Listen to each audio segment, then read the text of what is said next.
It is called the tree of life. The coconut is one of the most important crops in the Philippines because of its many uses from its leaves to its roots. But coconut fruit is one of the important parts of the tree. It takes 5 to 7 years before a tree bears fruit. But the tree of life are on the brink of death. Millions of coconut trees in the country are aging and dying, according to the Philippine Coconut Authority. According to PCA Administrator Euclides Forbes, about 27% of the total agricultural lands belong to coconut. We have plenty of senile trees, those over 60 years old. Of the 320 million coconut trees, 14% are old. Many coconut tree plantations are devastated because of strong typhoons and pest infestations. Illegal loggers are also one of the main contributors of the decline of the population of coconut trees.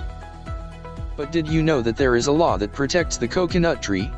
This is RA 8048 or Coconut Preservation Act of 1995 and amended in 2013, known as RA 10593.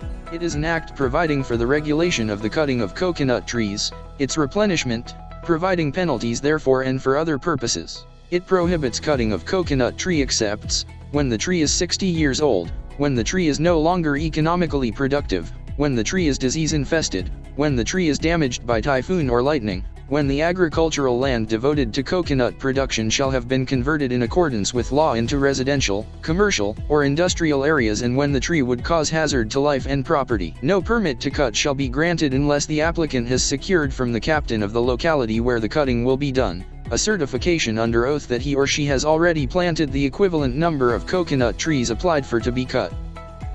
This act also gave powers to police to investigate and arrest suspected individuals committing or attempting to commit an offense under this law. Only the Philippine Coconut Authority has the exclusive authority to grant permit for the cutting of coconut trees.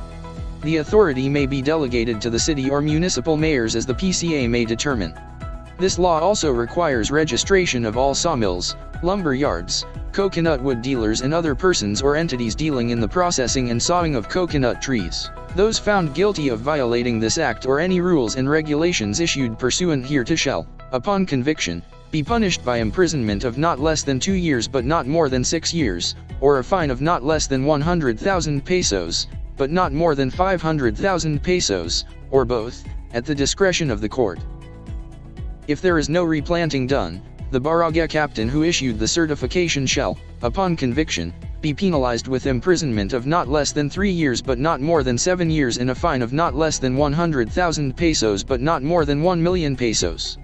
Furthermore, the barangay captain concerned shall be perpetually disqualified from holding any other public offices. Strength. Protection of coconut trees and promote replanting if one found guilty.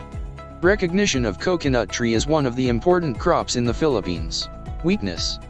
Police are the one who makes the arrest and investigation. Opportunities. It can be the start of protecting the important crops in our country. Threats.